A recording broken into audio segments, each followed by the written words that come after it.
It was right after I bought a house with a garden. My husband, Tom, and mother-in-law, Mary, both grinning, declared my in-laws would move in with us. They are moving in too. If you don't like it, I'll make my son divorce you. If she came, her nasty daughter would surely follow. They knew I hated this and did it anyway. The daily harassment would continue even in the new house. I shuddered at the thought. No, I don't want to live with you. What? You don't seem to understand your position. Her eyebrows shot up. She pulled out divorce papers from somewhere. And my husband's part was already signed. Her face showed she only cared about getting the house. Their plan had worked perfectly, which was terrifying. I struggled to hold back my laughter. My mother-in-law, seeing me trembling with my head down, looked triumphant. I quietly signed the divorce papers, packed my things, and left the dreaded house. I got a barrage of calls from my ex-mother-in-law on moving day. Have you realized yet? She demanded to meet and talk. That's exactly what I wanted. I would meet her and put an end to this myself. I made thorough preparations to confront them and headed to the final showdown. My name is Emily. I work at an advertising agency. My husband, John, was introduced to me by Michael, a manager at a newspaper company. As someone in a weak position, I couldn't refuse Michael's offer. I was 29 at the time, and after 6 months of dating, I married John due to his persistence. I ended up cursing myself for making a poor decision at such a crucial moment. I think my ex-mother-in-law, Karen, intended to deceive me from the start. She seemed gentle and kind, but her attitude changed as soon as I married. She dropped the mask of a reasonable older woman and revealed her true colors as a cruel mother-in-law. Hey, Emily. What are you dawdling for? I told you to weed the garden after cleaning the dishes. Not a day passed without her shrill voice echoing through the house. I felt exhausted every day. I could barely manage a sigh in response. After the wedding, I agreed to live with my in-laws at John's insistence. His father had passed away, and Karen had been struggling with a leg injury for years. He begged me, saying he couldn't leave his aging mother alone in the old house. But when I got there, I saw Karen walking around just fine. She claimed educating a daughter-in-law is a mother-in-law's duty, and treated me harshly every day. John was no help either. Whenever I suggested living apart, he made excuses and avoided the issue. He was always doing whatever she wanted. He never stood up for me when she scolded me. Yeah, my mom has quite a temper, huh? Stop grinning and help me. This is really hard for me. After getting married, I began to feel intense anxiety and depression. I found myself crying unexpectedly or feeling nauseous for no reason. After consulting a specialist, the doctor diagnosed me with an adjustment disorder. The thought that every day spent at my in-laws was affecting me negatively was truly unpleasant. Despite my feelings, she continued to make unreasonable demands. Don't be lazy just because it's your day off. Have you finished cleaning the room?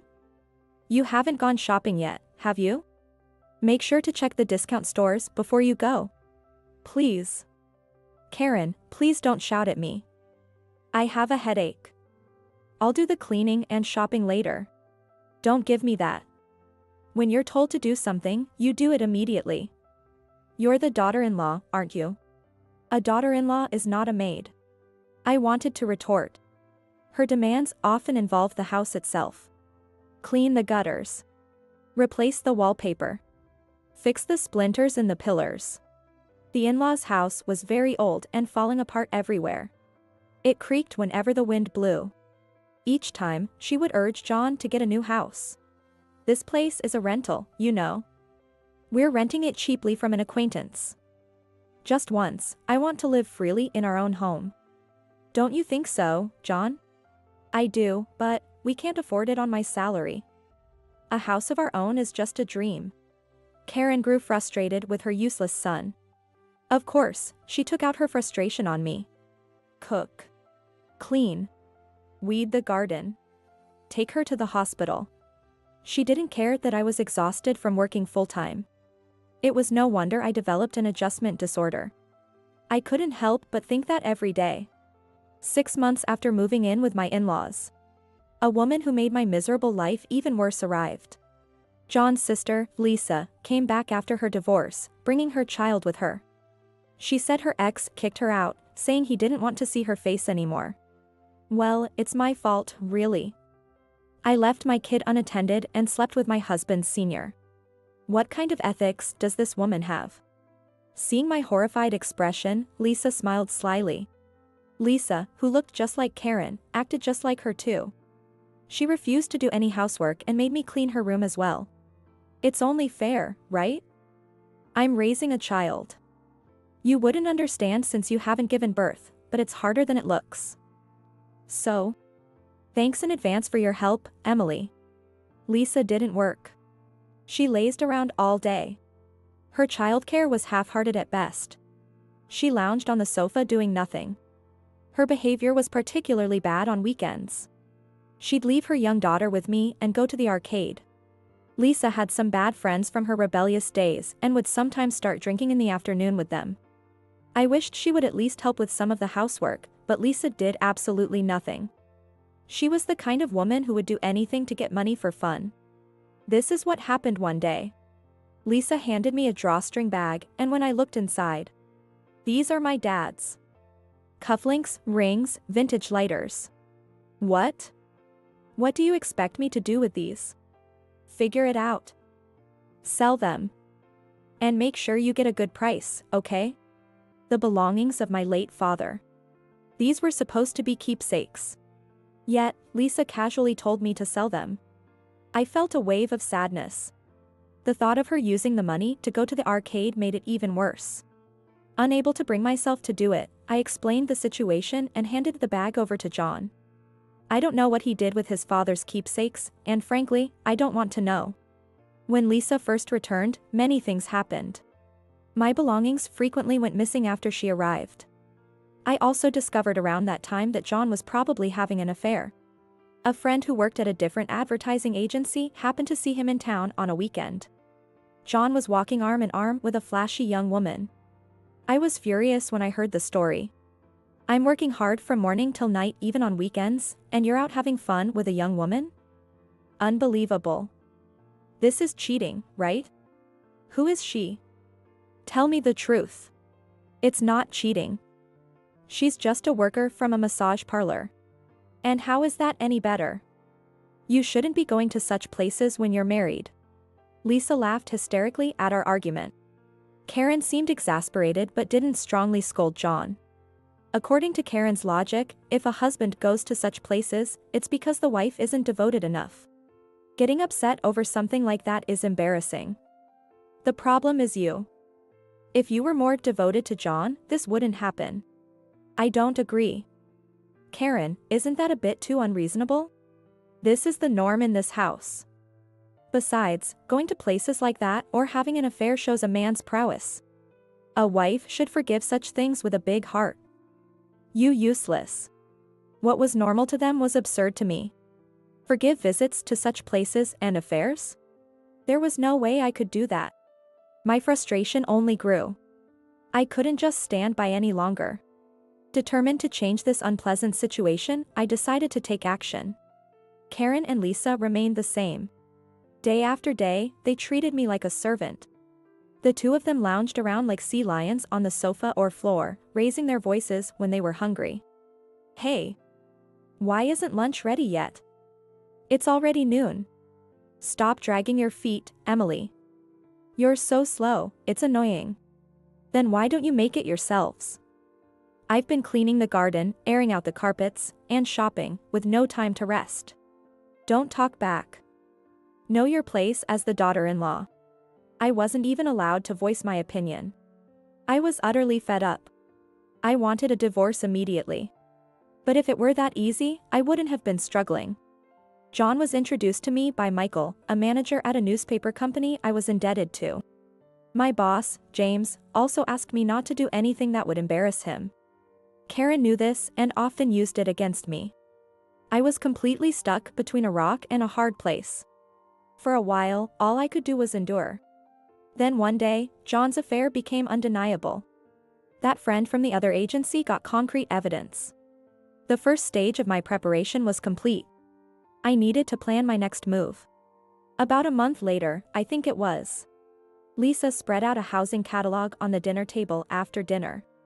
From every angle, it was clear that these were items I had put in my bag. Look at this. Emily was planning to buy a house. Wait. Did you rummage through my bag? Why would you do that? Just be quiet. Oh. It's a nice house, a bit in the countryside, but still. Hey, Emily. You should have discussed something like this with me. I had my eye on a house with a garden. As Karen said, it was in the countryside but looked quite good. I had already visited the place several times and met with the real estate agent. When I admitted this, the three of them became very interested. What? How far along are you in the process? Are you going to buy it? It's cheap and spacious, not bad at all. John, a man's got to be bold. Ah, well. A house with a garden, huh? That's a big decision. If you decide to become the head of your own household, I'll support you. I'll even help a little financially. Wouldn't you like to leave here and live with Emily in your own place? Before I could say anything, she was already encouraging John. How insincere. She had no intention of letting me go so easily. When I asked whose name the house would be under, John furrowed his brow. I'm the head of the household. It'll be in my name, obviously. Then, can I proceed with the purchase? We'll buy this house and the two of us will move out, right? All right, I've decided. I'll buy the house. Go ahead and move forward with the arrangements. John finally made a firm decision. Karen and Lisa both praised John for his decision. But I didn't miss it. The two of them exchanged a knowing smile.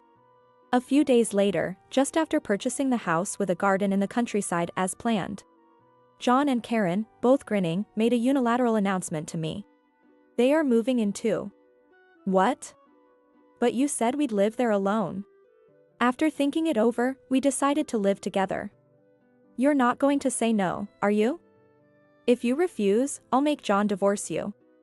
I wonder what James would think of that. There it was. What a cowardly move. If Karen came, Lisa would surely follow. I shuddered at the thought of daily harassment continuing even in the new house. No way. I absolutely refuse. I have no intention of living there with you. What?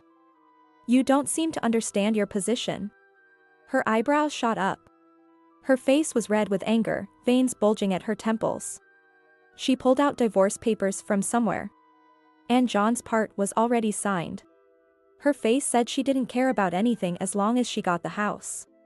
If you're really going to refuse, then sign here. All right, I will. I'll sign. Let's get divorced. I've had enough. What? Hey, Emily. Are you sure about this? John, leave her. A useless woman like this is just going to make you angry. You're young, you'll find a new wife soon enough. Such harsh words. I quietly signed the divorce papers. She looked triumphant. She had no idea how I felt. My plan had worked perfectly, which was terrifying. I struggled to hold back my laughter. A few days after I moved into my new apartment, I received numerous calls from Karen. Checking my calendar, I realized it was indeed true. Today was their moving day. So, she's figured it out. The incessant ringing. Typical Karen. Ignoring them didn't help, they kept coming. Finally, I picked up due to her persistence. Karen didn't even greet me, she just started yelling. Emily. How could you do this? What kind of house did you make us buy? Hello, Karen. Calm down. What are you talking about? I don't understand. Don't play dumb. This house. You knew it was defective when you bought it, didn't you? Didn't you? That's right. The house I chose had issues. The ground was unstable, often causing the land to sink.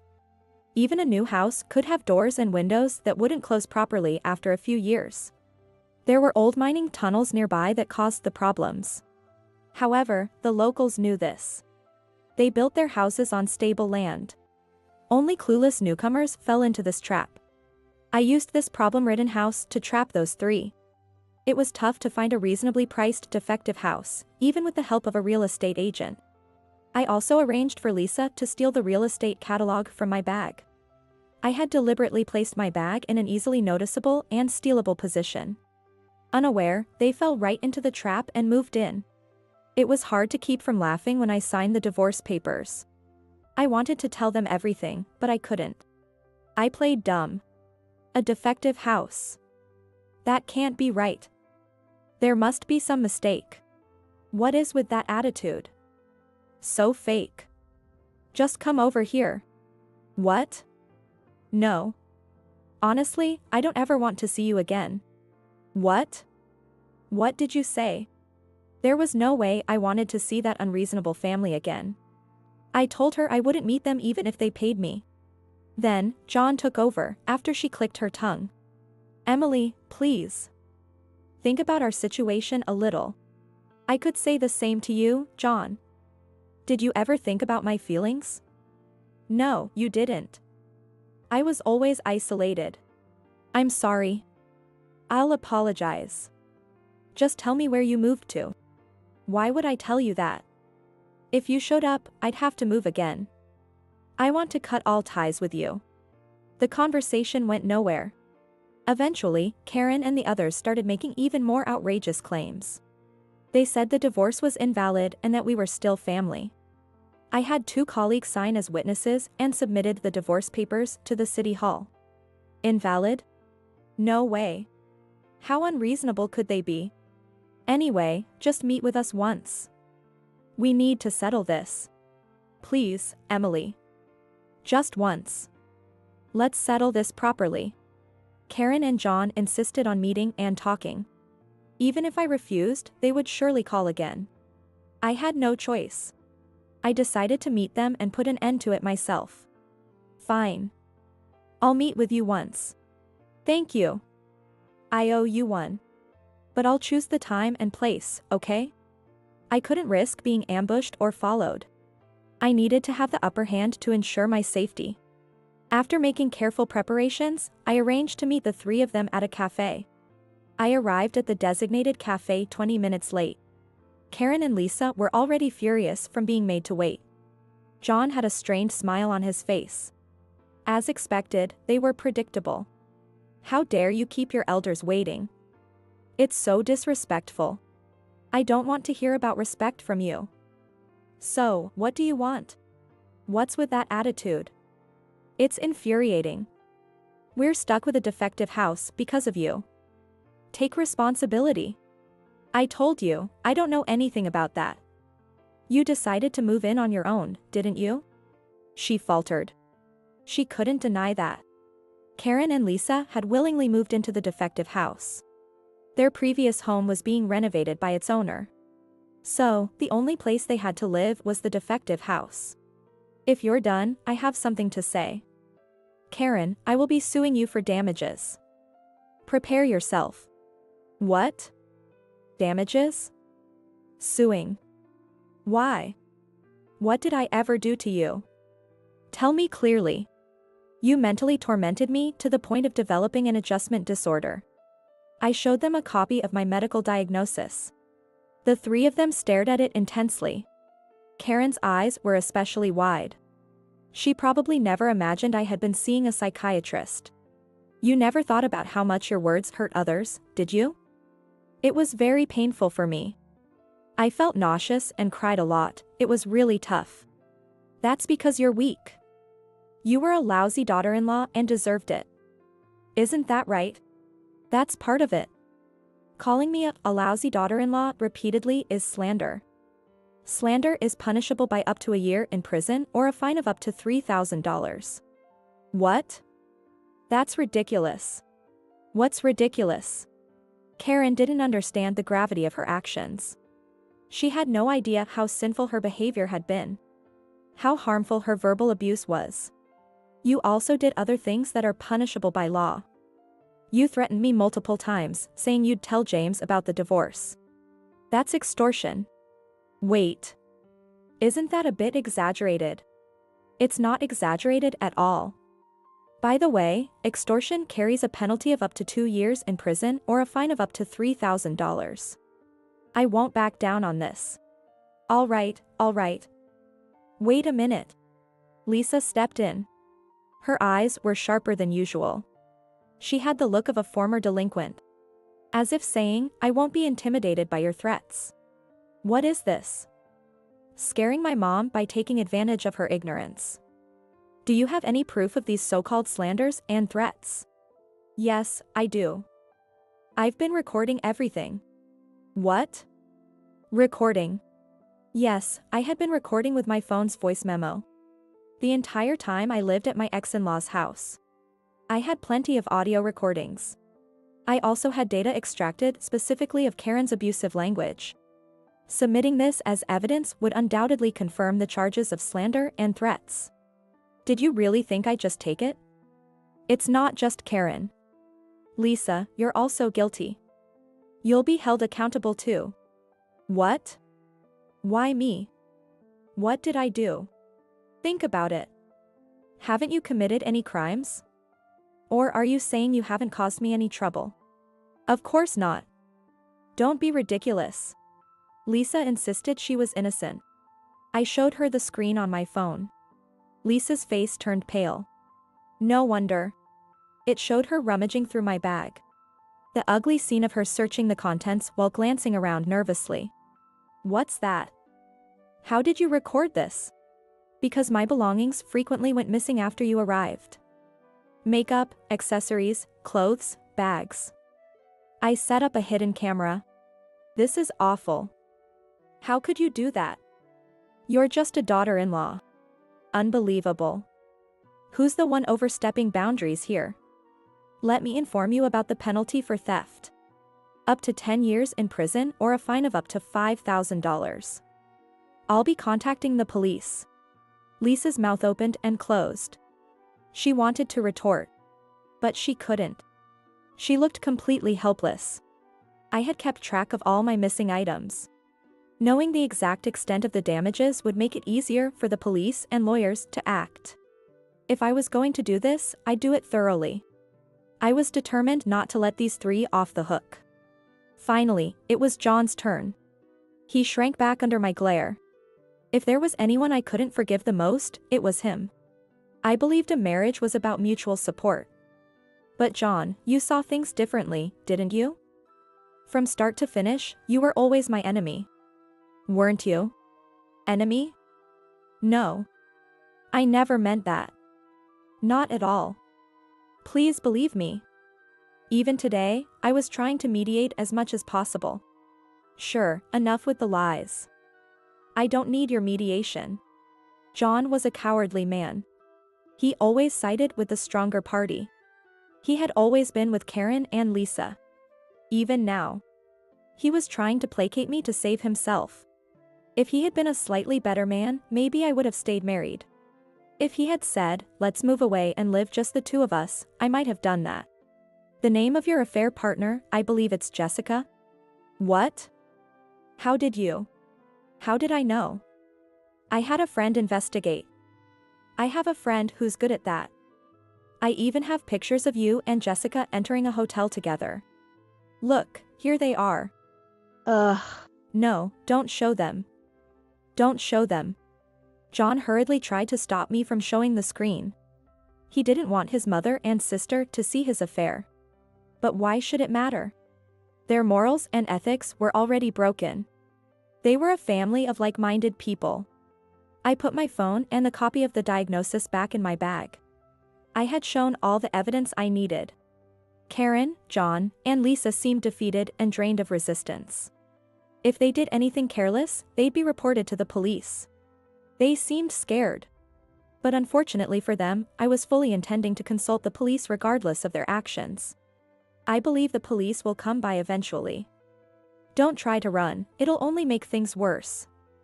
And make sure you don't follow me. Understood? Emily. Don't be so cold. We were married until recently, remember? Yes.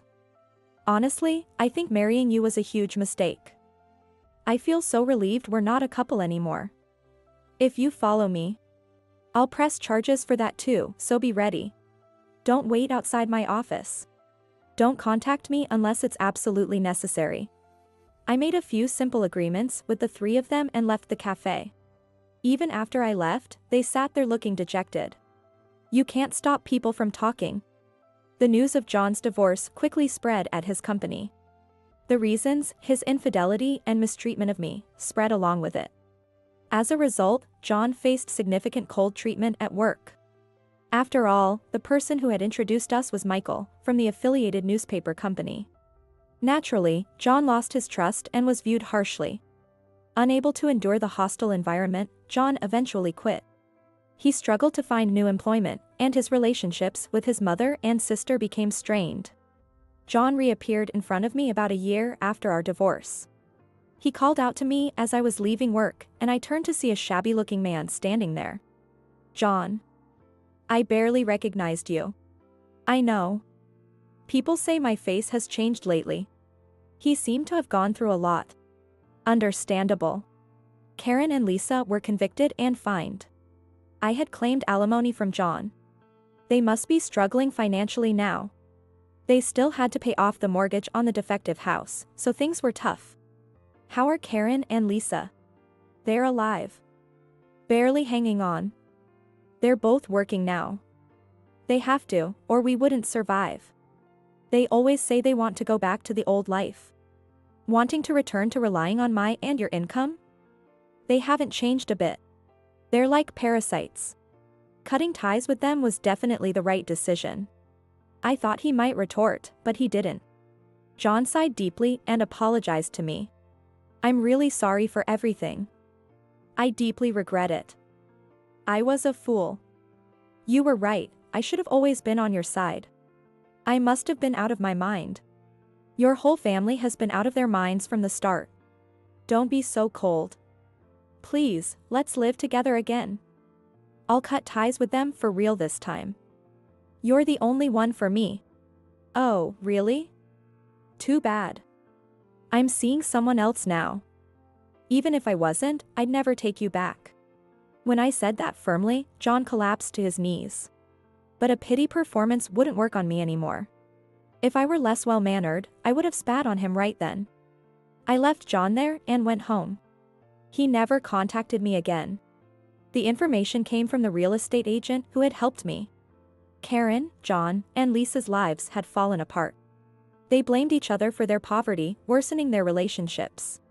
Neighbors heard shouting and glass breaking from their house almost every night. They berated and tormented each other but couldn't break free. It was nothing short of hell. They are quite isolated in the community, with no one wanting to interact with them. Eventually, they will likely sell their unsellable house for next to nothing and end up homeless with just their debts. I can clearly picture the three of them huddling together, cursing each other under the cold sky. Someday, I'd like to see their miserable state firsthand after they've hit rock bottom. Meanwhile, I'm living a blissful life that seems almost unreal. It's thanks to my new partner, the one I mentioned to John. He's a successful salesperson at a major trading company. A mature man with a gentle nature who respects others' values. And he's also divorced, like me. We're planning to have a small wedding soon. My first marriage was an incredibly bitter experience. Even now, I sometimes tear up remembering the hardships. But even during those times, I feel warmth and comfort when I lean on him. This is where I belong. I took a long detour, but I finally arrived. That's how I feel. Because of the hardships I've endured, I can now be kinder to others. I want to use my experiences to live a positive and bright life. That's how I feel these days.